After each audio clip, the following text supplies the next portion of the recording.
the entire thing, and then you have to wait a few hours, unfortunately, for it to chill, but it's extremely delicious. Highly recommended. Great to bring to a party or maybe an outside party because right now, or just for dessert on Sunday, yeah. Super easy, but a nice layered process. Yeah. All right. Sounds great. Chef Zion. All right. So Chef, you ready to go? I think we should get started. All right, awesome. If everyone has the recipe, I'm assuming. If not, we'll read it along as we go along. Yeah. So I've got, we're going to start off by making the shortbread layer, which is flour, butter, salt, and some sugar. And we're going to start off as you would, let's see, we'll do 1.5 sticks of butter, if you wouldn't mind getting those in there. All right. And I will grab the sugar. So we're going to start off by creaming the butter and the sugar. This is something you would do for a sugar cookie. That's why this shortbread is like a cookie. So we're going to, with our electric mixer, or if you don't have a mixer, you can use a whisk or a spatula. We're going to cream the butter and the sugar till it's nice and fluffy, usually for like 3 to 5 minutes. How much sugar do we need? A quarter. 1.5 sticks of butter. So we're going to get 1.5 sticks of butter, so you can just cut up that one, or yeah, that's fine. That's fine. Toss it in. And then half of that second one, 1.5 sticks of butter, that's 3/4 of a cup of butter. And then we're doing 1/4 cup plus 2 tablespoons of sugar. A lot of math today. It's a lot of math, and that's, and that's kind of my problem. This is a bigger recipe, and I usually weigh it out in grams, so I had to convert it and then scale it down for this particular batch size.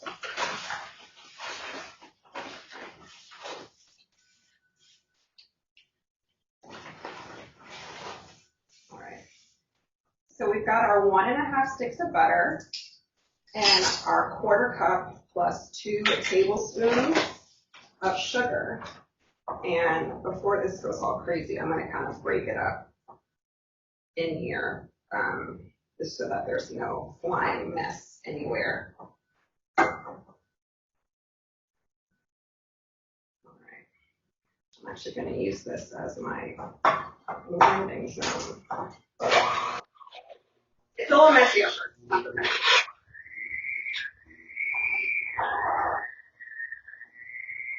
Have you ever creamed butter and sugar before? Yeah. Wow, what do you think? That's a good question. It depends on your definition of bakery, okay? No, in my day, I baked a few cookies, baked a few cookies. From scratch, however, yeah. Good old box. Just the old good old box. There's no wrong with that. It's a very familiar taste, First time doing everything from scratch. So That's great.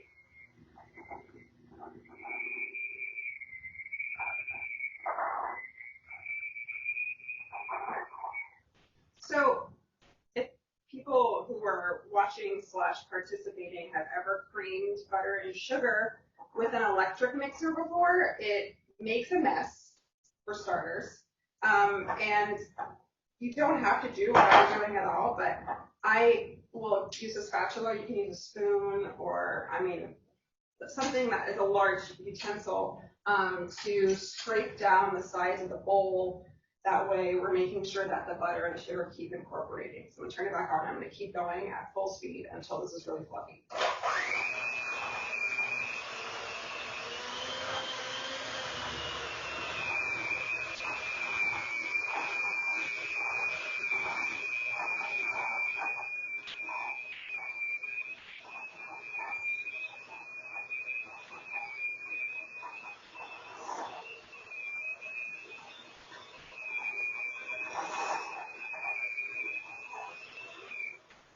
I'm going to stop to scrape the sides of the bowl. And also, my apologies for those who are baking or participating while you're watching the video. Make sure your oven is preheated to 325. Is that what I have listed on there? Okay, great. 325. I'll just make sure. And nicely to draw this. Yeah, 325. So right now my butter and sugar are pretty smooth and solid. I don't know if we can see that. Skippable. Yeah. This is what this looks like so far. The lighting's kind of funky. But it's like an icing consistency right now. And I want it to be a little bit more fluffy than icing. So I'm gonna cream it a little bit longer.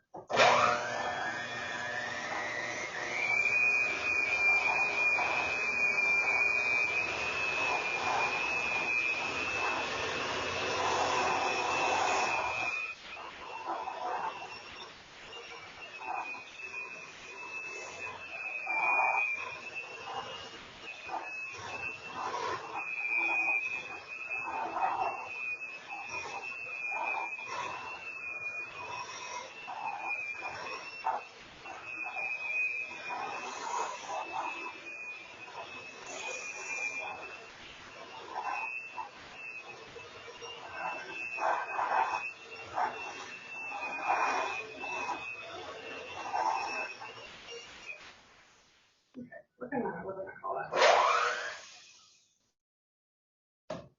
Thank you. Let's see, hold on.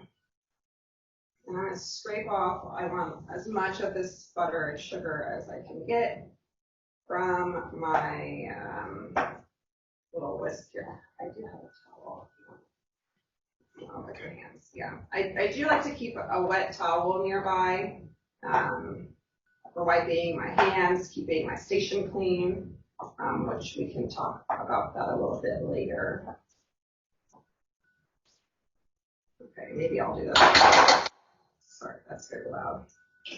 Okay, we've got our butter and sugar creamed. It's a little bit lighter than what I showed you. Just think of like a nice fluffy icing consistency. Now we're gonna add the salt and the flour. So if you would like to add the salt, it is a half a teaspoon of salt. I will get the flour going. So we're gonna add a half a teaspoon of salt. And we're going to add 1.5 cups of all-purpose flour. Not self-rising, all-purpose.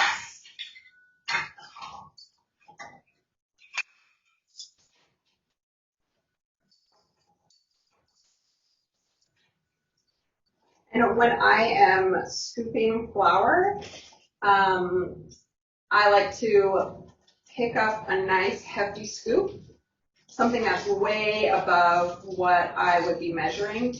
And then I either use a knife or I'll use my finger to scrape off the top of it to make it nice and level.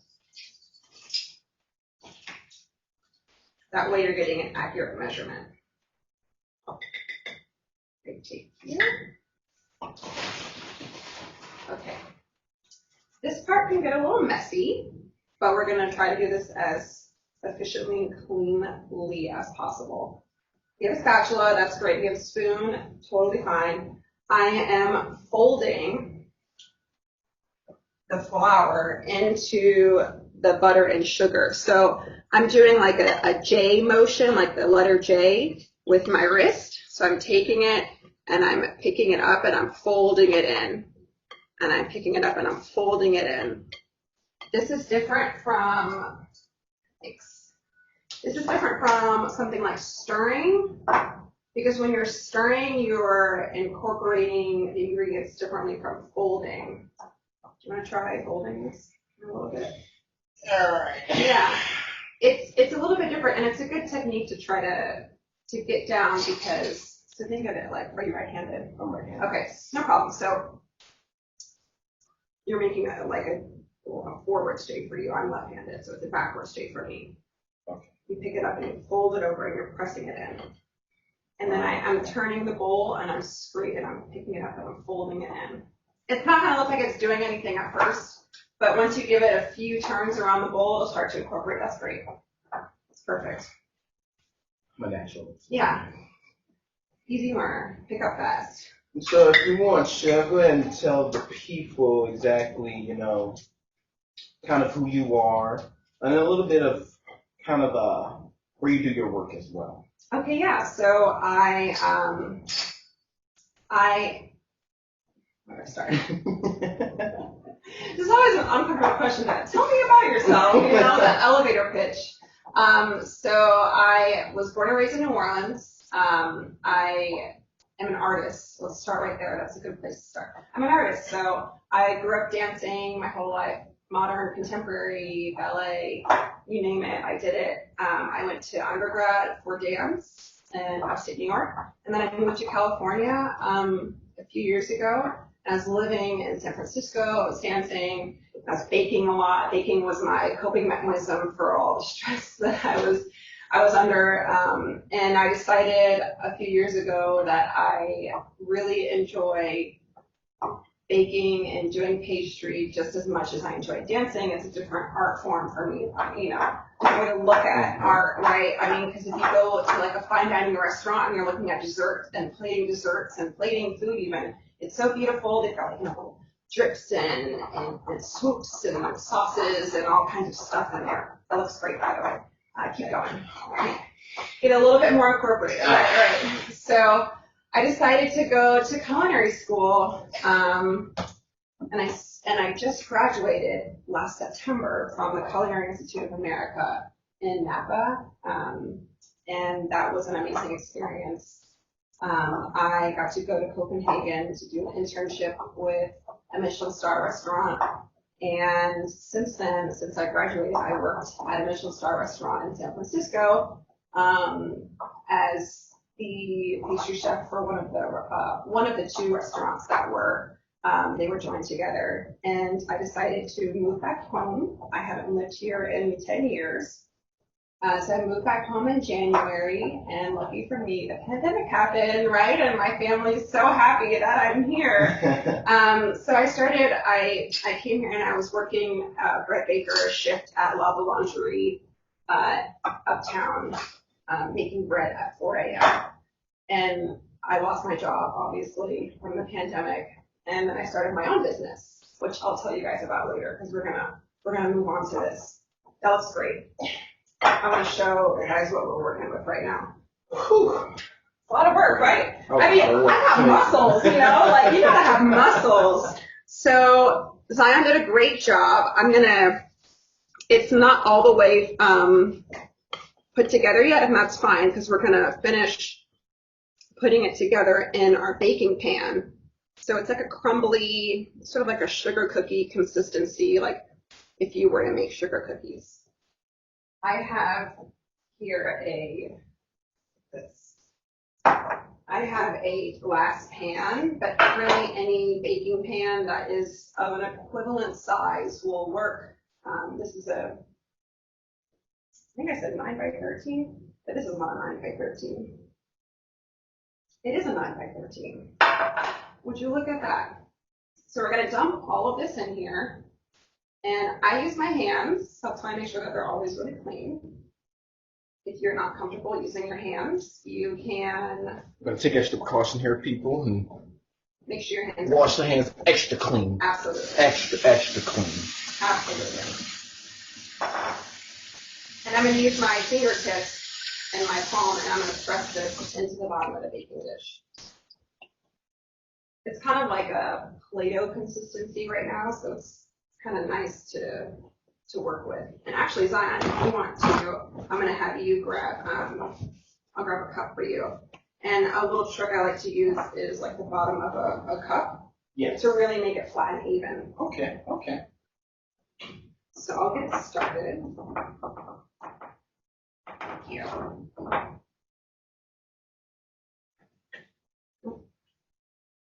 And then I will grab, let's see. Usually, I'm going to use a glass cup actually this time. That's for you. And just, you're going to smash it and on the bottom. Use the bottom of a cup to make it even. Yeah, that's perfect.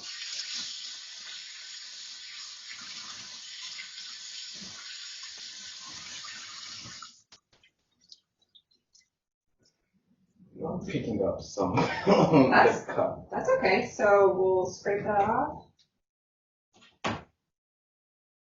And maybe what we'll do is spray the bottom of the pan, of the cup, Look at that, anticipate that happening. Now you can have at it.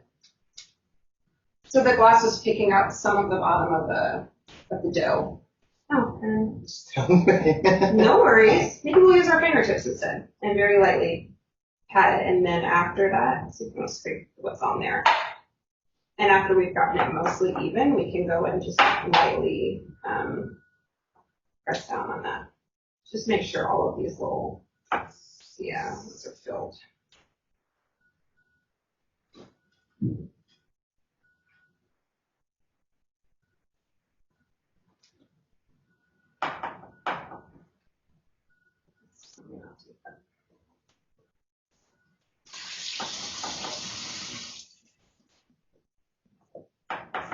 That's great. So personal preference, different for everyone. People sometimes like to have the sides of the dough up on the side of the pan. I like to keep mine flat. That's just for looks. So I'll flatten it so it's all even. And I'll show you guys after. Yeah. Ladies and gentlemen, this is brought to you by hard work. You get a little elbow grease in there, it ain't gonna taste good. Right? Hard work, passion, and a lot of love. Oh, there we go. There we go. I have to tell myself every day that I love doing this so much. Okay, that looks good. If you want to take this now, we'll just lightly, just so that it's even. You know, it's more so a little bit. Yeah, that's great. So it's flat. And then we'll show them what we got.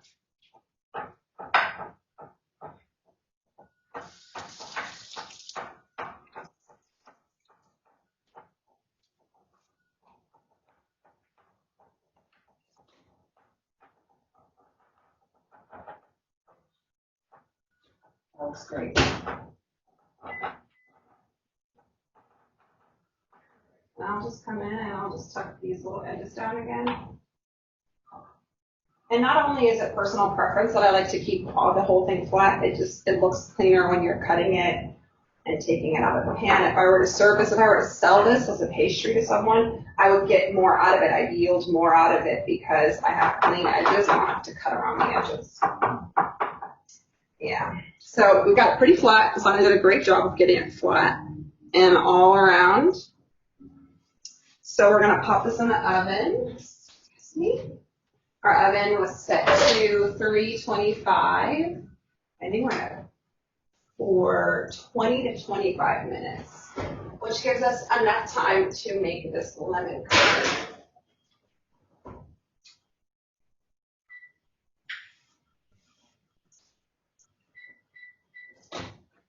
So I set the oven for 10 minutes. I'll check it after 10 minutes, and I'll rotate it, and then I'll put it in for another 10 minutes. Sounds great. We can put this aside. Put our trash. I'll take this as a mouthful, actually. Perfect. All right. Round 2. That was just round 1. Oh boy. We've got a lot more work to do. So we're going to be making a lemon curd, which is a cooked, the consistency is like a pudding. I mean, really think of like an icebox pie. You've heard icebox pie before. Like, Mom, how would you describe lemon curd? Sort of like a This is my mom, by the way. You know her already, Miss Terry. sort of like a custard, sort of a lemony custard. Yeah. You know, that's sort of how you describe it. Yeah. Because you cook it, it makes it sort of like a custard, more or less, consistency of a custard. Right. Fabulous. And the difference between a curd and something that you would just put, if you're making like a lemon bar, is that curd has a lot of added butter into it. So be warned that there's a lot of extra butter on top of all the butter that we just put into the cookie. That's why it's so good. Yeah.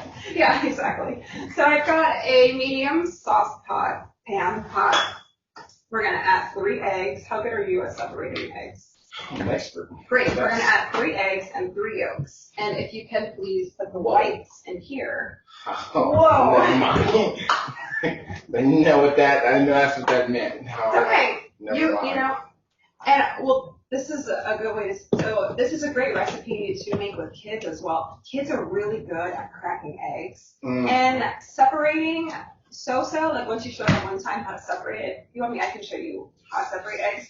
But kids are really good at cracking eggs, like not getting any eggshells in there. It's amazing. I used to be a nanny and I had no idea how every time it'd be like a perfect egg crack. My younger brother does it all the time. Shouts out to Nehemiah. He does it all the time.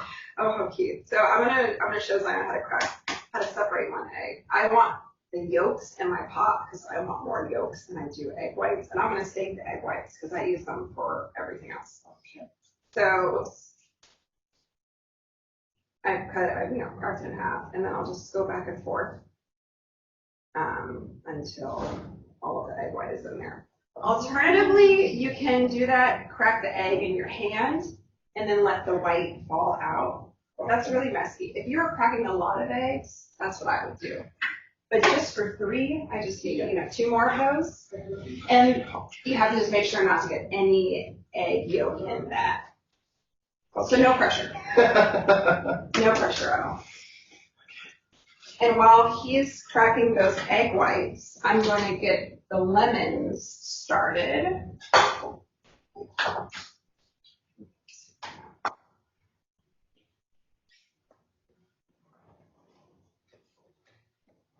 Great.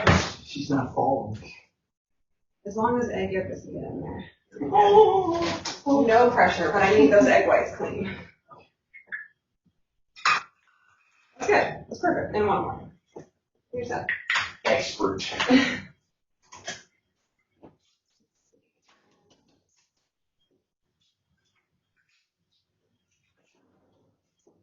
Is it better to use brown eggs opposed to white eggs?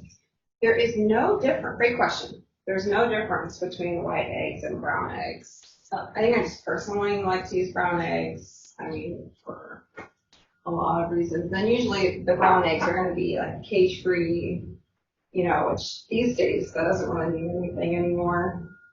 The chickens are still in cages. They just have the option to go outside, but they don't know how to do that. But I mean, mentally, I feel like I'm buying a better product if it's a brown egg. Got it. But there's no difference at all. Okay. Just a different chicken. That part is fine if you don't get that one in there. Ooh, close. I want to get it. It's okay. Well, you already got yolk in there, so toss it in there. And here's my secret for doing that. I'll grab one of your eggshells, and I'll just kind of scoop out the yolk. Put it in there.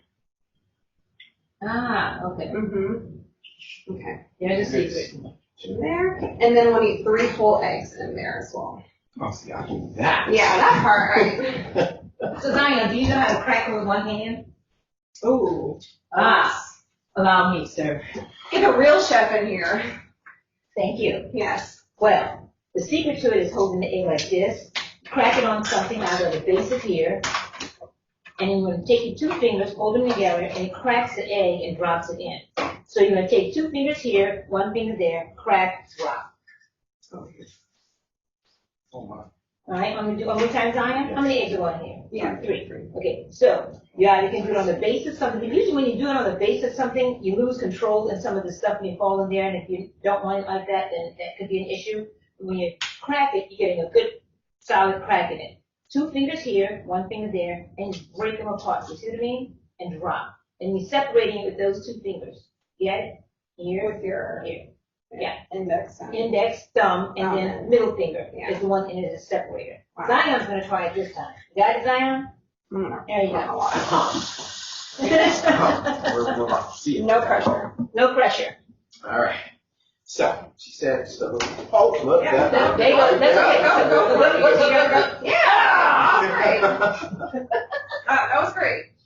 As long as there's no shells, then we're good. Right. So you do sort of a manly, Yeah, right. it's sort of like a tap, It's not a very manly. aggressive. But I'm used to that. My husband does manly boots. They add a lot of power to whatever they do, right?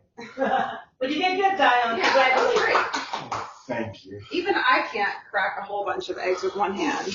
Other people will also take 2 eggs and crack them together. Yeah. And then that's their. You take 2 and do like this, and then Right. All right. And apologies, the faucet is right next to the camera. That's why they keep hearing. Oh, you got Oh, it's fine. Okay. All right. So we've got 3 eggs and 3 yolks in here. Egg whites are separate. If you want to use the egg whites, you could make a meringue to go on top of the lemon bars if you really wanted to. I use it for many other things. We're gonna zest lemons, which is optional. I have a cheese grater. Zesting is when you're shaving off the pith of the lemon, which is the coating. Yeah. And you just want to zest it enough not to get the white part in there. So I have a little cheese grater. If you have a microplane, great. But a cheese grater works. Even a stand cheese grater works. And I'll take it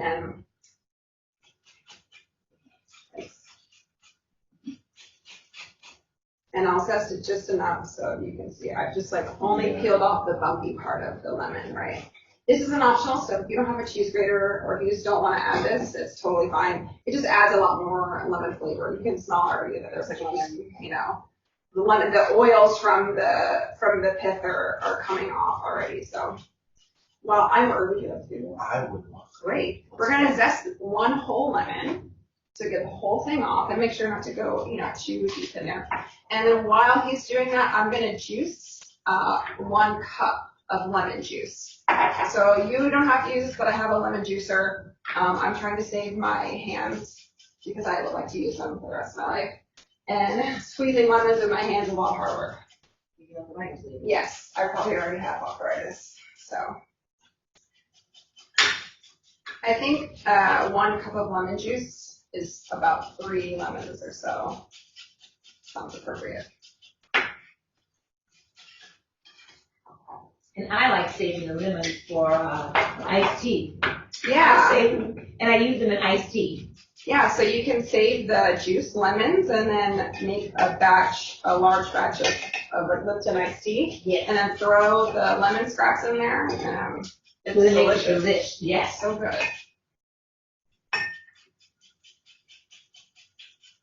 Alternatively, if you don't have a lot of lemons, you can use lemon juice, or just like you have lemon juice. Right, lemon juice. You can use lemon juice if you don't have that. Yeah. Yeah. So makes a lot good easier. old fashioned, shake it up first before you use it. If we're making everything from scratch, you might as well just choose the lemons. If we're already going for the extra steps. Right. Yeah, but if you've got a whole jar of lemon juice in your fridge, Then go for it, right? Yeah, go for it. How's that going? That's pretty good. I think it's a huge success. Yeah. I think you're almost there. Ladies and gentlemen, I must say that this is truly incredible. First time I made something from scratch, and I'm definitely looking forward to the outcome. I'm going to open up the oven right behind you. Thank you. So it's been 10 minutes, and our shortbread can use a little rotate in the oven. It looks the same, by the way. Nothing's really happened. I'm going to add another 10 minutes on there. So after 10 minutes, you want to rotate. I want to rotate it. Most ovens don't have an even heat distribution, so you want to make sure that it's getting heated evenly. And if you really know your oven, bonus points, because I know this oven now. And one part of it, even though it's a convection oven and there's a fan blowing in there, there's still a hotter part of the oven. It's to the back. Mm-hmm. The back of the oven is always going to be hotter because you think about it, you're opening up the oven and heat comes out every time you open up the oven. So it's going to be cooler in the front than it will in the back. And that's also why you don't want to open up your oven too much when you're baking, because you don't want to have that uneven heat and uneven cooking. Is that why? Yeah.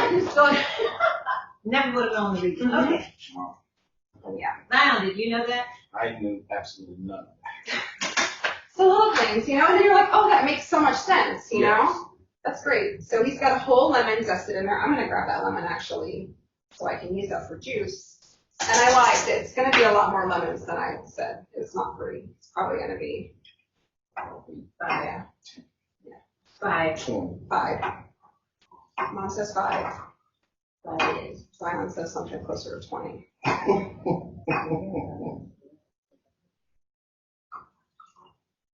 I'm pretty sure she wants to save these things, so.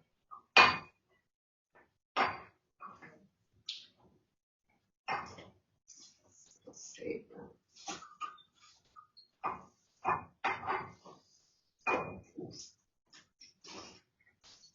And let's see, we're at like a little over half a cup now. Okay, that's 4 lemons. I'm gonna grab a bowl for these Well, let me create it. lemons.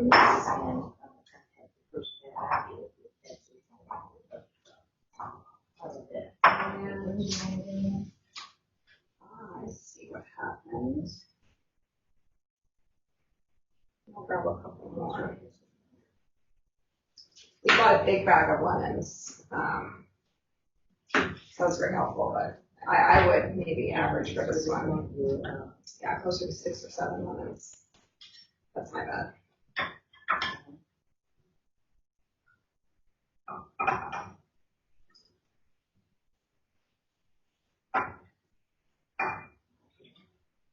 So I know definitely based on what I'm seeing and how you go about your craft, you very much favor quality over quantity. Always. 100%. Always. Yes.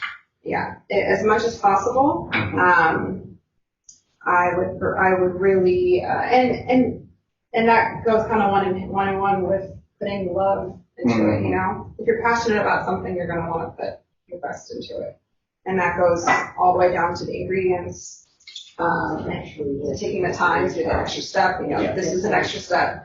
You can always grab a whole bunch of lemon juice and then put it in the fridge and save it, you know, I do things like that. Just having those little tiny things that when you taste it, you're like, oh, wow. You know, I may have spent an hour and a half doing this, but it was worth it. It's worth it. Trust me. I've got a cup now. Oh, okay. Almost a cup. So 5.5 of these lemons. But if you've got bigger ones or smaller ones, it's more or less. And alternatively, I have used grapefruit juice in here as well. I've done like half a cup of grapefruit juice and half a cup of lemon juice. And that made really good curd as well. So either way, you need the lemons. There's a lot of acidity in lemons, and that's just going to cook with the egg yolks. So you want to have lemons in here, but you can also add a little bit of other citrus. Yeah. So we've got our 1 cup of lemon juice. If you want to add that in there, and I've got that larger whisk on the corner. Whisk the eggs first so that they are combined. So in the pot, Simon's got the 3 eggs, the 3 yolks. There is 1 zest of a lemon. And I'm going to add a half a teaspoon of salt.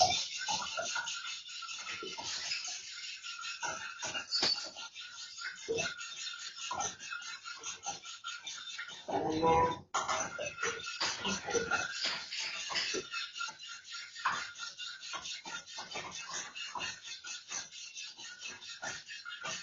So we've got our 1 cup of lemon juice ready to go, but we're not going to add it in just yet. We're going to add in, let's see, how did I put this in here?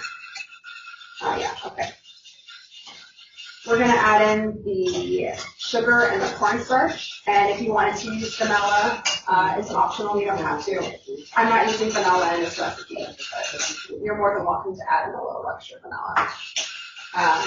So we're going to add to this 1 tablespoon of cornstarch and 1 cup of sugar. So if you want to keep whisking that while I add in the sugar for you, I'm actually going to pour this in there because this we're on at the end of the sugar. All right.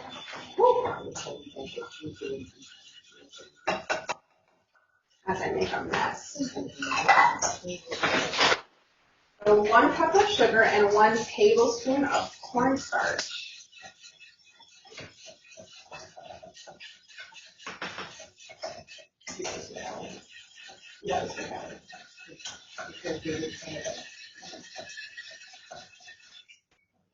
And the cornstarch, and you know what the cornstarch is going to do in the curd. Do you have any idea? Okay. I take a wild hypothesis. Yeah. I feel this is gonna make it stern. I don't know. Stern is a good word, right? So starch is a thickening. I mean, cornstarch is a thickening agent, and we're trying to cook a curd and thicken it, so it's gonna make it thicker. And you want to make sure, you weren't off at all. So I've got the 1 tablespoon of cornstarch. Zion's gonna whisk this while I pour this in here. If you're doing this by yourself, you don't have to have another person doing this, but it definitely helps. Like I will be whisking it with one hand and pouring in starch with the other. So I'm gonna tap it in there because it's gonna want to clump up a lot. And just make sure that that's all the way, scraping the sides of the pot as well while you're doing that to make sure it's fully incorporated.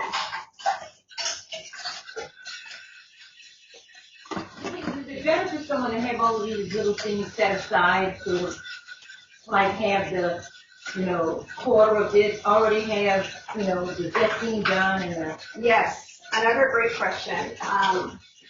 That there's a word for that, and it's called mise en place. It's French, and it kind of means having everything prepped, right?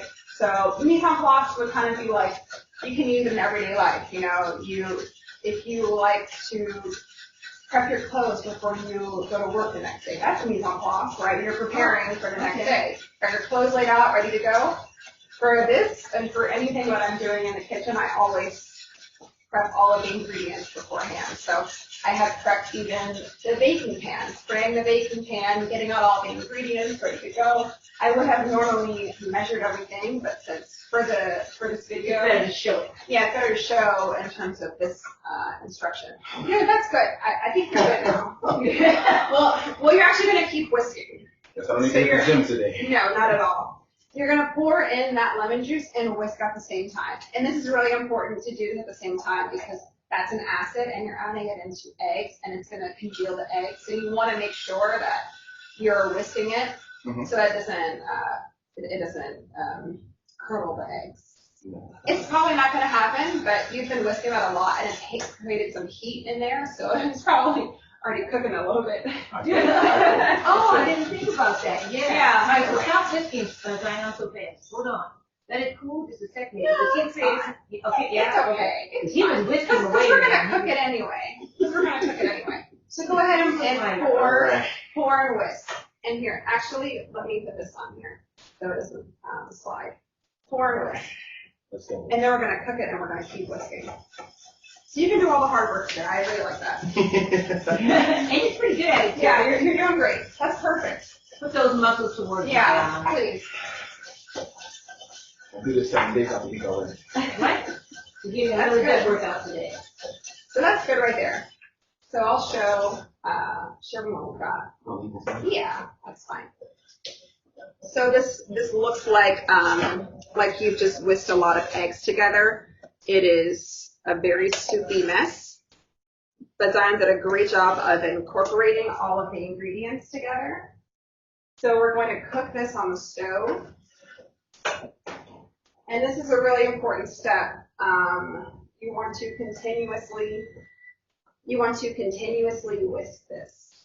This is like when you're making pecan candy, back in pecan candy back in the day, my mom would be like, okay, now look from the stove. You're like sitting there on the stove, like, don't stop whisking. If you have someone else to help you with this step, this is a great time to ask that person to come help you. I'll use this tiny one because it's up front. So we're going to be cooking the eggs right now with the lemons. So before we do that, actually, I'm going to let this go. I've got the fire on medium heat. My timer just went off for the shortbread, so let's see what we got.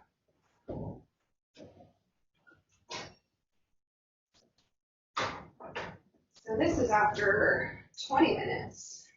And I think we're good. I don't want to cook it any longer because we're going to put it back in the oven. So I'll show you guys what we've got so far. And I use glass too because you can see underneath it. It's kind of puffed up a little bit. It's like a very soft cookie. If you touch it, it's still gonna, it's not gonna bounce back. It's still still gonna dent in. So this is a good base. We're gonna continue cooking this with the curd. So let's leave it to cool. Leave it there. If you want to get started on the whisking, I'm gonna actually turn this down. 300. So we turned the oven down to 300. Actually, your oven doesn't go down to 300. And Zion is going to be whisking that curd like there's no tomorrow. And you want to make sure too that you're scraping the sides of the pot while you're doing it. Because the sides of the pot are where, you know, you might miss something and then you've got a cooked egg in there. That wouldn't be too much. Right, right. But it's okay, you know, if that does happen, so he's going to be whisking this for a few minutes. When it starts to boil, when it starts to come to a boil, you might want to turn the heat down a little bit. You're going to whisk it for about 30 seconds more, and then it's done. You're not cooking it all the way. Doing great. You're not cooking it all the way yet. You're just cooking it enough so that when you pour it back into the shortbread, it's going to bake in the oven, and it's going to finish cooking the rest of the way. Oh, great. So how long do you have to let that whisk in the pot? Just until it comes to a boil, and I think how I described it in the instructions.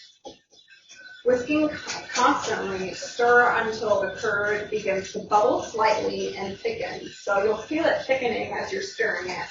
It's going to take about 5 minutes. And once it starts to bubble, you want to cook it for about 30 seconds longer. It's going to thicken a little bit more. You'll see it. You'll feel it. And while he's doing that, I'm going to prep this stick of butter, half a cup of butter. It's already softened. And by the way, if you were doing this and you're, oh my God, I forgot to take out my butter and it's not soft, throw it in the microwave, 10, 12 seconds. It'll be soft, room temperature soft. It's pliable, especially for this, we want it to be really soft when we add it into the curd. So I've got a stick of butter here that is softened. And then when he gets the curd off of the stovetop, we're going to add in this stick of butter. You have to dice it? If it's already softened, you don't have to dice it. You can kind of spoon it into the curd. But no harm in dicing it at all. We'll make it a little bit easier for her. Got it. And there's some recipes that I make that it has to be cold butter. I have to dice it, particularly when I'm making like, what is that? The shrimp, barbecue shrimp. Okay, right, Barbecue yeah. shrimp, I have to have very cold butter that's very cold and I have to dice it to cube it. Yes, But yeah. you don't have to do that with it. Right. So, okay, and that's for baking as well. And I think because my brain is only like functioning on baking lately, the same application would work if you were doing like a pie crust, right? Right, If you're making a pie crust, you want cold butter and you do want to dice it up and keep it as cold as possible. I can put it in the freezer sometimes, especially right now since it's so hot. You know, as cold as possible. And then you want to have the diced butter to add into your flour and water. If it does say softened butter, that means room temperature to me, you know, that like our butter earlier for the shortbread was softened enough, but this one has had more time to sit, so it's like really soft. How's that going? Are we scraping the corners too? Yes, I am. Awesome. That looks good. Does it feel like it's thickening yet? Yes, it does. Great. Do you think it's come to a bubble? To like full boil? Full boil? You can kind of stop for a second and see if you see. No, I don't think so. Doing great. Gotta keep going? Yeah. Don't stop. All right. Yeah, you know, you don't have to hit the gym on the days that you want to make this recipe because it's enough of an exercise for you.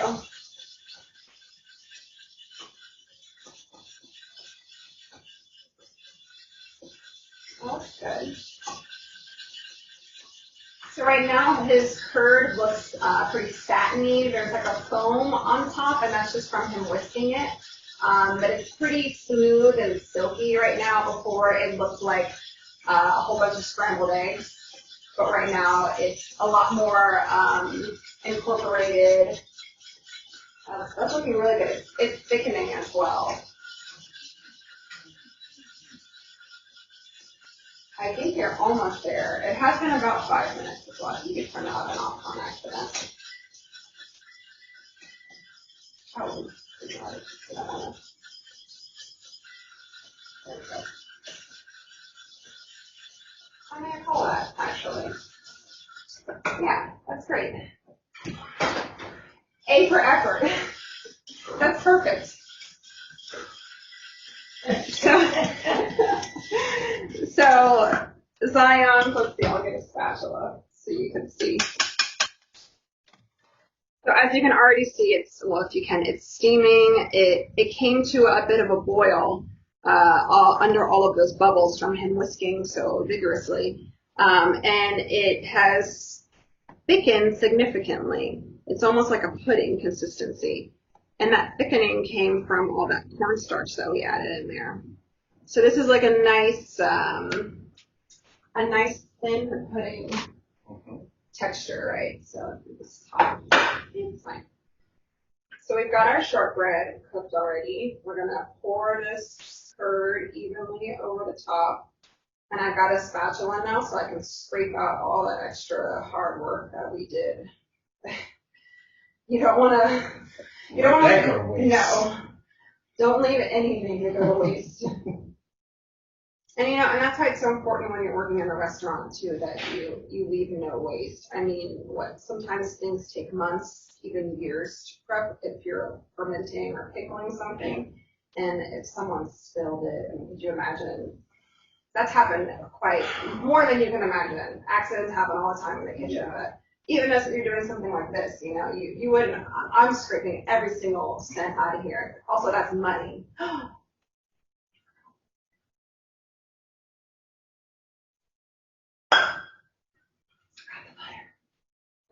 Well, What you do is take that out. see, we're going to improvise. That was my bad. So other people would just happen. So, All of it on there? we just had this whole spiel about, and that's my bad. And that's okay. We have to have these spots. We had this whole spiel about how we're going to add the butter and I forgot to add the butter. I'm going to scoop this up. Let's see if it's still hot. You want to do me a favor? Grab this and Pick it up and turn it over and lift it out. And you're going to pour it and you're going to lift it up and pour it back into your. On the corner. Yeah, on the corner. Mm-hmm. Great. There you go. Perfect. There you go. So no biggie. If you forgot the butter, we'll just do this. But if you're not like us, you don't forget the butter. And you want the butter, trust me. You really want the butter. So you don't have to get all stick over. Thank you. I'll kind of clean off the side of that. I've done that before. Oh, all the time. I do that all the time. It's nothing new. Old game here. Okay, I'm trying not to scrape the bottom of the shortbread, so we will call that good. Okay, and I'll just wipe that off. Crisis averted. And so, money-wise speaking, is this a big thing or not? It's kind of money-wise. Oh, like this I'm making a happening? mistake, kind of. It depends on the mistake, right? So something like this, this was an easy fix. Yeah. Let's say you forgot completely to add the butter and you put it in the oven, then you have to start over, kind of thing. That's where it's different. So I have this already softened butter. So the curd is back in the pot. Let's imagine that never happened. We're gonna continue whisking. I've got another little whisk right there if you don't mind grabbing it. I'm gonna add about half of this soft butter, and Zion's going to whisk it to incorporate it in. Sorry, that's a smaller whisk we're working with now. You can grab the larger one.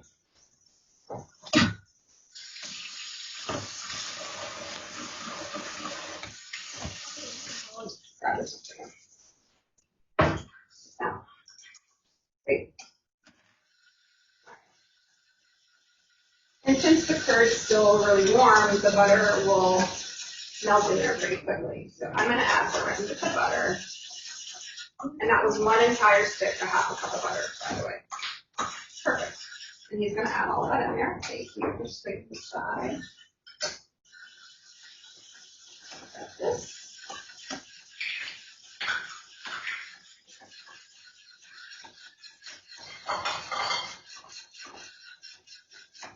How does that look? Is all the butter in there? Yes. Yeah, we're good. Okay. Perfect. Oh. That's right. Let's take that. Beautiful.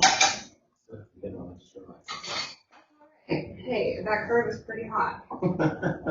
I'll show you guys what we've got now. Same as before. It's just kind of a little lighter in color. Do you want to taste it? Oh.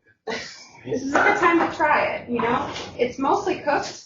I would not suggest giving this to kids to try because it's not all the way cooked, but for the most part, we are cooked. How does it taste? Ladies and gentlemen,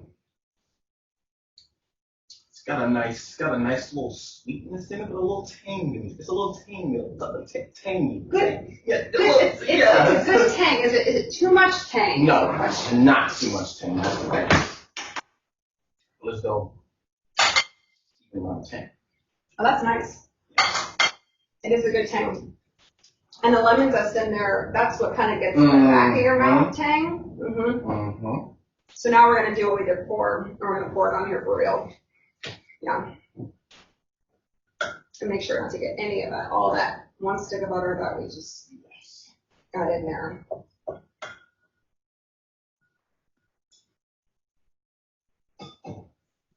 right. And I'm just going to spread this out so it's nice and even on here. Like we never did anything wrong. Even though this is recording, we didn't do anything Nothing wrong. happened. It's fine. And it's actually a good thing that that happened because now we got to see what happens when you make a mistake. It happens all the time. I'm going to clean this. That's just personal preference. That's to keep the sides of it clean. Okay. Now we're going to go in a 300-degree oven, I think for 20 to 25 minutes again.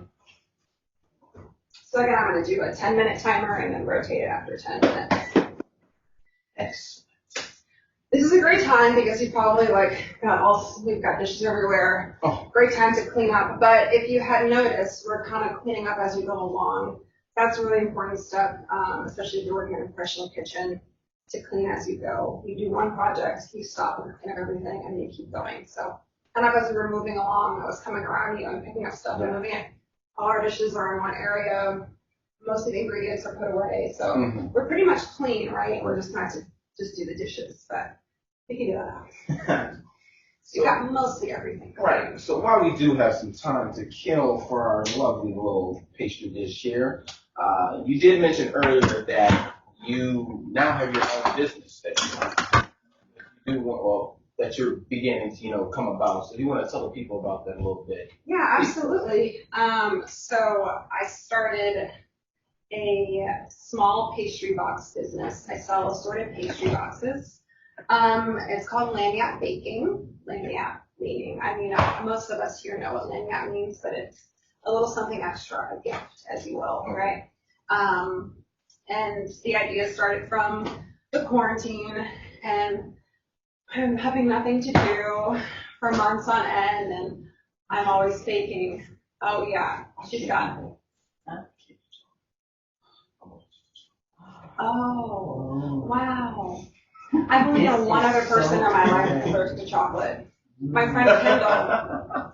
It's okay, there's other things that I have. Enjoy. You can enjoy. I have those. Mom, you want to pass me the Danish, the pan over there? So I started my own small business from that. We've been in quarantine for so long. I've been trying out things, kind of using what I already had in the kitchen and making those few trips to the grocery store. And a few of my other friends from school, we always talked about doing things. And one of my friends started it, so I started one here. And she sells hers at farmers markets, which is what I'm aiming to do. But yeah, I sell a variety of pastries, and I also do special order cakes. Macarons have become a big hit, so I've kind of been working on that. But in the box, there's always something chocolate, which here is a chocolate stout cake. It has the Cajun Fire cream stout in it, and Cajun Fire is the only Black brewery in the South right now, and they're based in New Orleans. So John from Cajun Fire, I networked with him, and we got a Father's Day cake going, but I made that cake for Father's Day to sell. So this is the one she just made yesterday. Yeah, this was for our It's not box. from Father's Day. This is from my box from last week, and I change the boxes mostly weekly. But there's always a chocolate component. There's always a pastry, which this week is a Danish. There's always going to be, right now there's always the macaron, which I'm trying to opt away from, but everyone seems to love it, so it's You can't opt away from the staying. macaron. It has to stay, and then there's always a wild card. I will actually, the pastry is a wild card. There's always a bread. So before there was a biscuit, and now there's focaccia, which is like a sandwich, a very oily sandwich bread that's leavened with a sourdough starter that I have. I brought a sourdough starter from San Francisco here. If you have very sourdough bread from like Acme or what's the other bread place in San Francisco? I've been to San Francisco once. Well, it's a natural starter. It's just flour and water, and you feed it every day, and so the bacteria that's in the air and the culture is what provides the fermentation for it. It's a fermented product, and that's what you use to make leavened breads. Oh, okay. Yeah, so that's what's in the focaccia. So there's always a chocolate, a macaron, a bread, and then a wild card is a pastry. So this was a test batch that's going in tomorrow's box. So we're going to try one. It's a fig and ricotta Danish, and not these figs, but I have other figs from a local farm here. There's an amazing woman, Erica, Black female, who has a farm in the Lower Ninth Ward, and my friend Chef Serene, they will pick up some figs for me. So these are just placement figs, but I've got the real figs for the boxes tomorrow. They're really good. They're really juicy. And the figs are in season right now. Usually figs are like in season in California later in the year, but I'm excited. I love figs, and they're in season here now. Excuse me. So on And that fig note, trees do grow well here. They do? Yeah, I had a fig tree growing up in my yard. My parents had a fig tree growing up, and we used to pick their figs off and make fig preserves and all sorts of fig things. So great. good. Yeah, people usually have figs have a bad rep, it's like growing up, I thought it was like old people food, but they're so good. Really? Yeah, and so they're like, natural diuretic as well. But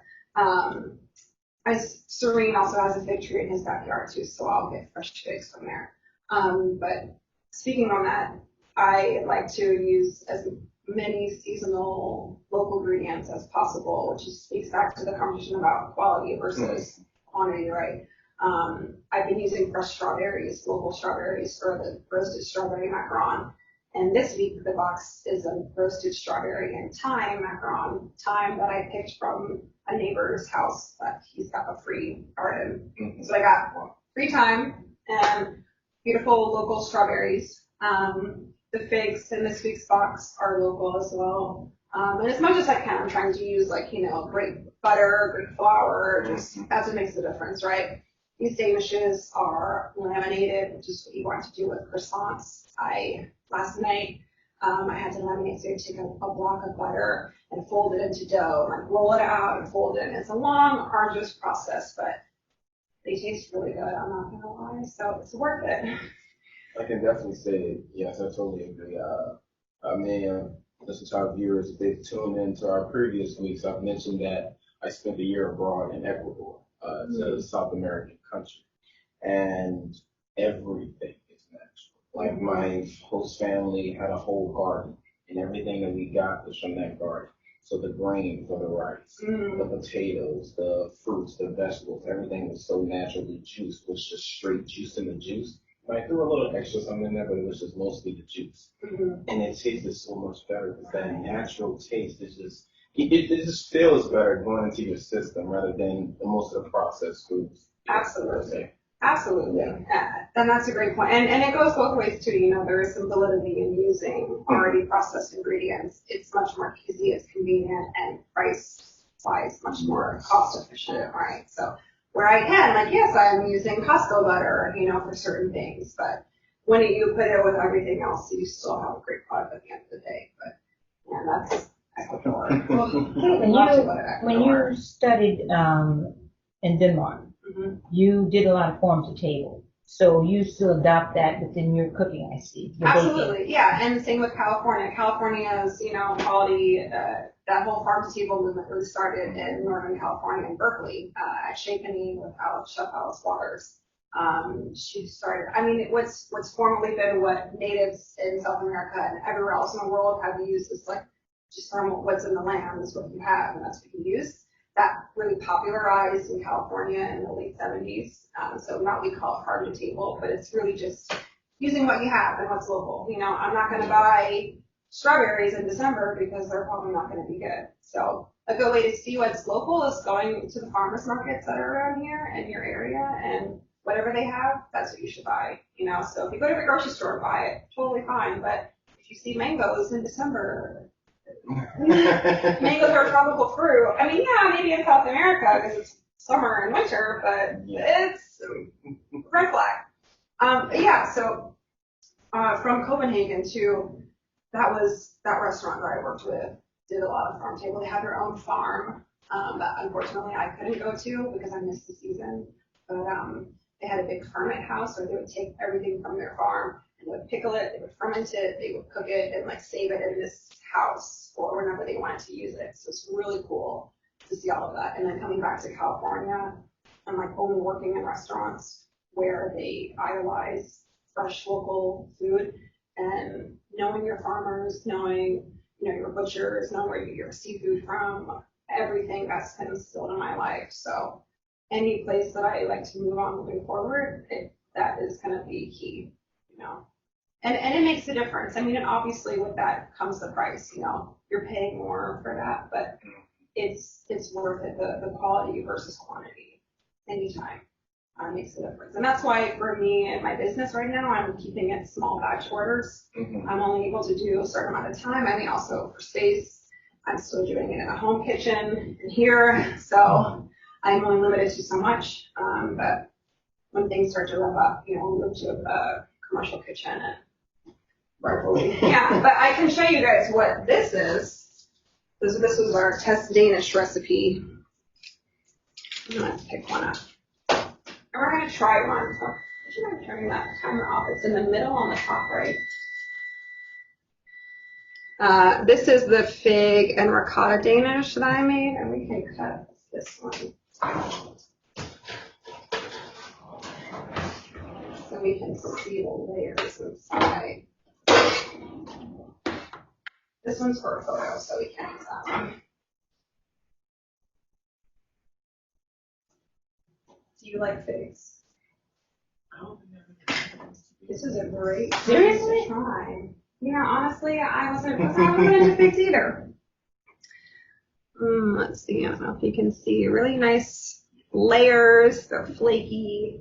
I maybe could have cooked this one a little bit longer, but that's what the test was for. So now I know for the box for tomorrow, I'm going to make it. I'm going to bake it a little bit longer. And I'm going to bake it in your oven.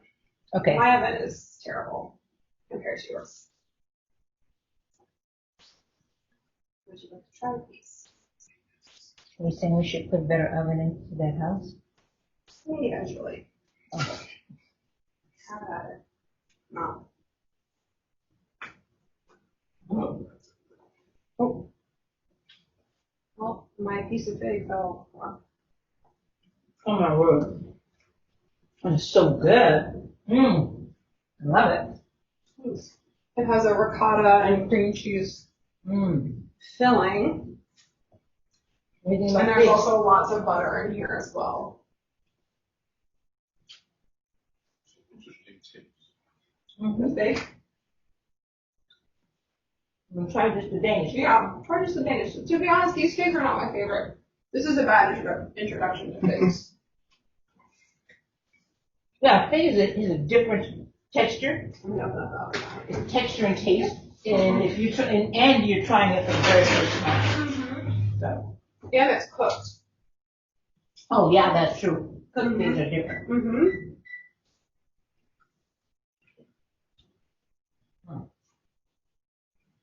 Cooked things are different, Yeah. taste-wise, anyway, because of the texture. Mm-hmm. When you cook it, it makes it a mushier. Yeah, it's mushy. Yeah. If you're a big texture person, like I used to be too, like certain textures just don't sit right. You know? But you override that with flavor. Yeah. Yeah. Absolutely. So yeah, I can say that I guess you say just starting to get into the scene of things, to where I kind of process and evaluate the different texture, that flavor, the time period. Like it'll taste this, but in about 10 seconds, you'll get like a little other different. taste. Exactly. Yeah. Mm-hmm. So I'm kind of taking that all into account and starting to realize that more and more as I taste different foods and in different places and such things like that. Yeah, right. And that's why it's really good to take your time when you're eating and like really, really just be one with the food. And I'm sure when you were in Ecuador too, like, oh man, all of the amazing foods out there. Yeah, I mean, like nothing you've ever tried in your life before, And just taking that time and like, really, okay, this is what I'm eating. Or even like my favorite is to try to guess what's in the food. I'm usually very wrong. My mom is really good at that. She can try like a savory dish and be able to tell what's in there. And I'm working on that. That comes with age and wisdom. But you have to have a very advanced palate. Yeah. She's got it. She's got it for sure. Oh, man. Yeah. But yeah, I mean. My friends definitely make fun of me for it. So let's say I got a nice bowl of pasta or something. I'll take about a good 30 to 45 minutes just to eat that bowl of pasta. Yeah. I'm such a slow eater, yeah. My sister is too, and I used to be like, forever. Like, please, like your food's cold right now, but I've slowed down, eating as well, and I'm eating something really good, and I want to really enjoy it, enjoy the flavors, and like savor it for the very last bite, And yeah, it's worth it. It's worth it for sure. Right. And you mentioned earlier about the different areas, and as I'm not doing more traveling, going to different places. When I was I was in San Francisco the week before. We had to come in like a week before I left my airport. So we spent like a week at Stanford. Oh, nice. Yeah. And yes, absolutely. Wow. Yeah. And we stayed there, and then we went to a few other places. Like I went to Sacramento a bit as well, and I went to the seafood restaurant. And it just goes to show, like in different places, it's the same food, but the taste is just so different. So down here, spice is a huge thing. Whether that's the actual hotness of the spice or the type of spice it is. So there, it was like just straight seafood. It was like they didn't put any seasoning, nothing whatsoever in the food. But here, it's like it's actual flavor. There's a flavor. So many more layers. Right. And I think that's what I forgot to put on timer. I think that's what people really enjoy about Creole and New Orleans cuisine is that it's got, unlike anything else I've ever tried, at least in the U.S. for me, it's got all these like level components to it. And it's very much based on European cooking and traditional French cooking, but with our own spin, which is lots of spice. I think that's really the big solution to take something that's French technique, and which is most of what Creole cooking is. It's French technique, butter, roux, a roux for a base for a gumbo, for etouffee or something as well. And you're adding fresh seafood and lots of spice. Wow. It's so good. Yeah, it's so good. Wow, that makes me think, because I'm originally from Chicago. And so Chicago has a good scene too. Yeah. Yes. And I'm the one thing that I always remember. So the first time I went back to Chicago, so I've been in Chicago for about maybe 9 or 10 years now. And the first time I went back, I was only in the airport because I was passing through to go somewhere else. So when I first got there, the number one thing that I always remember, even when I was a young boy, was to get that popcorn. And they're very known for this caramel and cheddar. Oh man, I love that combination. Yes. The sweet and salty. Right. And so just remembering things like that makes the city and its food just kind of stand out. Right. And that was fun. That was really amazing to get that back. Yeah, I can imagine. I love caramel cheddar popcorn. Mhm. Trader Joe's makes a great Yes, version of it's, well, I forget the name. I know Yeah. it's a blue and red bag. Yeah, right, from like circus theme. Right. Oh, it's so good. I love it so much. And Chicago's got a great food scene too. Mhm. I mean, it's so close to New York in that way too. Like New York's just got this variety, Yes. vast variety of, Everything. and as does the Bay, so like coast to coast. You Mhm. know, you've got such a variety of cuisines and techniques being used in cooking. Versus here, it's very much like we only do things one way. And we're really good at doing that, and we're not going to change it. And it's tradition, Yeah. you know? So anywhere else you go in the States, between coast to coast, you've got much more variety. I mean, minus like the South, when you've got like Texas and like Tex-Mex and barbecue and the Carolinas, and between those two areas, I mean, anything else is mostly just, you're doing, you know, a little bit of everything, but a lot of Asian inspired cuisine in the Bay and San Francisco, and Hispanic influence, obviously being so close to Mexico as well. And then on the East Coast, you've got a lot of everything. I can't even like pinpoint, you know, because you've got, I mean, a lot of pizza, obviously in New York is a big thing. Yeah. Deep dish in Chicago, we talk about a whole of pizza alone. But yeah, there's such a vast variety of cuisines between the whole nation. It's really crazy. Absolutely. And people are really, you know, taking a twist on it. I mean, you always got to be, I know a lot of times some people are kind of fearful, especially with the pandemic and the way they say that it started with, you know, eating bats. It's hard to at times for people to expand their horizon to eating new things. Yeah, but when you put it in a new light, or even, you know, if you, what a lot of people do here is it's my cuisine with a Creole influence, you know, and that's what you've introduced people, just like baby steps into something, you know, and that's how like, you know, all these protein burgers came into place in gosh, what's that called? The meatless patties that they sell even now at Burger King, stuff like that. You have to slowly introduce these things into people's diets and cuisine, and they'll maybe get used to it, you know. Even myself, I mean, up until I moved to California, I never had a lot of different varieties of Asian cuisine, like Thai food, Burmese food, you know, like, where would you even get that from down here? Yeah. I didn't know where to get that from. Our timer's about to go off, but I have a feeling it's almost done. And this is a very important step because I have overcooked this before, and it's still good, but it's not as good as when you don't overcook it. Yeah, so I think we're pretty good. I shook it a little too much just now, but I'll show you. Turn this on and off because it's very hot in the summer. So I'll show you first. When you shake it, it's set. It's like it's not moving as much. It's still set, but the center, kind of like a stiff Jello. Yeah. The center is still. So maybe lift it. Okay. If we lift it. Yeah. So when I shake it, the center of it is not super jiggly. It's all set together. And I've cracked it a little bit just from me shaking it really hard. But when I shake it, the center of this is not moving. And that says that, I mean, the whole thing is cooked throughout. It's evenly cooked. So you can overcook this and it still be a good product, but it's not overcooked. Our shortbread is still light in color on the bottom, and it's still pretty light throughout, but that is definitely cooked. But the top is like a cooked custard consistency. I think that's the best way to put that. And that's done. Unfortunately, it's not. No, I think we're good, right? Yeah.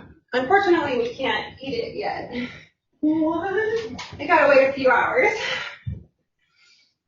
Or to cool. Hours. Yeah. So after taking out the oven, patience is a virtue. Wait for it to cool to room temperature and then put it in the fridge for a couple of hours. That was the. So wait, they have to wait a couple hours for it to cool down, then gotta put it in the refrigerator for another couple. Here, guys, we're not gonna eat this until tomorrow. Pretty much. I mean, it's still early, so maybe by like 5. Okay. 5 o'clock, bring you a slice later, Yeah, but that's the only thing. I mean, and that comes with baking, you can't just, it's not like hot, savory food. You can just like eat it right out of the oven or eat it right off the stove top, Yeah. Something like this, I mean, a cookie, yeah, of course, warm cookies. Even this, when I took this out the oven earlier, I had a piece of the other one, it was so good. But something like a shortbread bar needs to cool to room temperature. And that's also because if you were to cut this right now, it would just like ooze everywhere and make a mess. Just like if you make a pie, you want it to cool all the way, get all the liquids cooled so they solidify. That's the only reason. Sorry. I should have prefaced that before. We can't eat it. My hopes are a little high. Right. As are mine too. And I mean, you just want to eat it right away. So I'll leave this here so we can vent and take its time to cool. But yes, patience is a virtue, and the And Diane will be back later for. I will. Yeah. Yes. Let's believe I will be back. Half of that's yours. Oh my goodness. Well, ladies and gentlemen, we want to thank Chef Kaitlin so much for her time. I see a few of your questions in the comments. I'm gonna go ahead and shoot it to her right now to see if to get those answers from her. So one of the questions were kind of, they heard you mention, you went to culinary school and things of this nature. Is there a certain drive that you need to kind of pursue this passion, so to speak? Like say you're going into law school. Is it that same kind of passion that you need to get through law school to kind of have this passion for culinary? Absolutely. I mean, the restaurant industry will break you down and rip you apart, and you will be hanging on by a thread. I equate it to military school. It's not just about having the passion. You have to have the drive, and you have to have the willpower to take all that's being tossed at you. So I knew that because I'd worked in a restaurant before I decided to go to school. It's not an easy fix. I mean, if you think about it, the different paths that I could have taken from this career were to stay and be like a home baker, which is a great field, just doing it for myself, just for fun. But I want to work in restaurants. I want to make good food for people, and people enjoy this experience of eating out and dining. It's a beautiful, experience to have. So with that comes restaurant industry, which is, you have a certain time to make something to put out for service. And if you don't do that in time, that's on you. So prepping for culinary school, I have that idea in mind, and especially the Culinary Institute of America is kind of like top game, one of the best culinary schools. So, they don't take any crap. You have to be on your P's and Q's all the time. That's being clean, being efficient, and being hardworking. You have to come in every day, ready to go, dressed in your jacket and your neckerchief and your hat. And if anything's out of place, they send you home until you come back with it fixed. So it's already pretty cutthroat from the get-go. And that goes with everything you're learning. So technique-wise, like I was saying, cleaning as you go, having everything prepped beforehand, those are all the things that I had to train myself to become better at. And it's really about working smart, not working hard, which is a life lesson for everyone, for myself included. Working smart, not working hard. Yeah. Why would I have to run to the refrigerator 5 times when I could go 1 time, get everything that I need, and then have it ready to go, And that just comes with time. And the more you mess up, the more you get yelled at, the more you learn never to do that again. Yeah. Being conscious, prepping everything before. So for me, it was a lot of passion, a lot of curiosity. I was really curious about this. I mean, because I danced my whole life too, so that's a whole nother form of rigor, right? I mean, the dance world is just as cutthroat. Yeah. Either you're in it or you're not, you know? And I was in it and I wasn't. So that's kind of what happened. So in the same sort of way, you know, if you don't look a certain way, if you don't dance a certain way, then you're not going to be picked for that role. And if you don't cook a certain way, or if you're a messy cook in the kitchen, that's not your job. They don't want you, you know. So it's a pretty black and white introduction into the field, and then once you're in there, there's a lot of room for gray, you know. But yeah, what kind of answer, but the long about version of the answer. And so another question we have for you is an interesting question.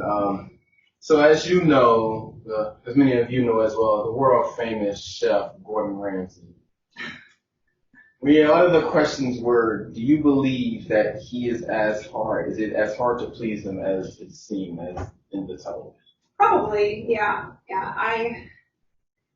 A lot of chefs are like that. You know, if you've ever seen that movie, yes, that movie Burnt. What's that guy's name? I mean, it's just about, I mean, you know, yeah. Gordon Ramsay knows what he wants, and he's passionate, and he's done it all. And I mean, he can say that, you know, he can look at you and say, look, I literally have seen everything. So if you aren't giving me what I want, then that's it. And yes, there are some chefs that are out there like that, that are what you would appear on the surface to be crazy, but it's just that they know exactly what they want, and there's only one way to do it, and that's their way, you know. So yes, I think that he is like that in real life. I think obviously it's TV. You're watching television. It's entertainment. You know, the more boisterous he is, the better. But if you go to France, I mean, you're not far off from seeing that in the kitchen. So that kind of mentality is basically normal. Well, not normal, but kind of happens a lot for sure. Yeah, and it's, I mean, it used to be very normalized, you know, back in the day. But now that people are so much more conscious of mental abuse, physical abuse in the kitchen as well, you know, sexual abuse, like all those things that are coming into, or that are getting a light shine on them, that chefs are having to like reevaluate how they work. Because yes, you can go into someone's kitchen and it's totally fine, you know, if they throw your sauce out or if they yell at you and you're like, you know, but yeah, I'm very sure, and I have, I've heard that, but I do know that he is hard to please. But in the terms of television show, that's much more intimate. I'd say maybe that's like 80% of what he really is. Yeah. But I can be totally wrong for Gordon Ramsay. I'm really sorry if I'm wrong. Yeah. Oh man, let's see here. We do have another question for you, and it basically says, do you basically believe that this is the rest of your life? Like in the kitchen, this is the rest of your life. This is your career, not just your job. Right. Yeah. Yes and no. Okay. Yeah. Right. I mean, our generation of, you know, we are learning now that you don't have to have one set career for the rest of your life. I mean, this is now my second go around in careers. I still dance. I'm still very active in dancing, and as much as I can, I try to balance both of them. But yes, I do see pastry and working in the industry to be a part of my career for the rest of my life. But that's not just me working for someone else. I'm working to become my own person and manage our co-own, you know, my own restaurant. Yeah. So I'm seeing it in a bigger picture, but yes, this is what I would see myself doing, or in some ways for the rest of my life with other things. You know, because we all have so many passions and so many crafts, and yes, we can do one thing really well, but also I can do multiple things very, very well. And why not use that talent while we have it? While we're here on this earth, make the best of it, do as much as you can, and show them what you've got. And it's not, I mean, it's for everyone else, but really it's for myself. You know? Do you have a preference of location, like you're planning to move back to San Francisco, go somewhere else, stay here? Yeah, I was really not wanting to move back here, especially for this long, but I'm actually really glad that I'm back in New Orleans. There's such a beautiful charm, even with the pandemic. There's a beautiful charm about this city that it just, you can't escape it, you know, you just like get wrapped up in the industry here and life. But I have grown to love California so much. I spent 6 years in Northern California between San Francisco and Oakland. And I'm moving to Los Angeles sometime next year. And they have a pretty big food scene that's growing more. So I'm curious about what's going on there. But I also love to travel, and I would much rather be anywhere else in the world when the time allows for it. And you know, when everything's falling into the right place, I would definitely see myself in Europe somewhere, traveling through South America. I feel like there's no one place to settle for right now. There's so much more of the world to see. And I've been to a lot of great places, but I want to see what else is out there. You know, so I'm settled here for now, but that's not forever. Completely understandable. Yeah. Well, ladies and gentlemen, we are out of time, unfortunately. We thank the chef Kaitlin so much for her time, and I can kind of amen to what she's saying. If not, want to be somewhere else but here. So anywhere else but here. But we thank you. Yeah, it's amazing, and we thank you all so much for tuning in and joining us in this very amazing session and learning how to make these. Do you have a little name for them, or just lemon shortbread bars? Lemon shortbread bars, ladies and gentlemen. So thank you all again so much for tuning in, and we will see you later on at 1:30 for another chef's baked macaroni. It's Chef B. She will be making baked macaroni, as well as we have some raw for you, and of course Victoria's lovely pets. So thank you guys again so much, and I will see you later on this afternoon. All right? Thank you.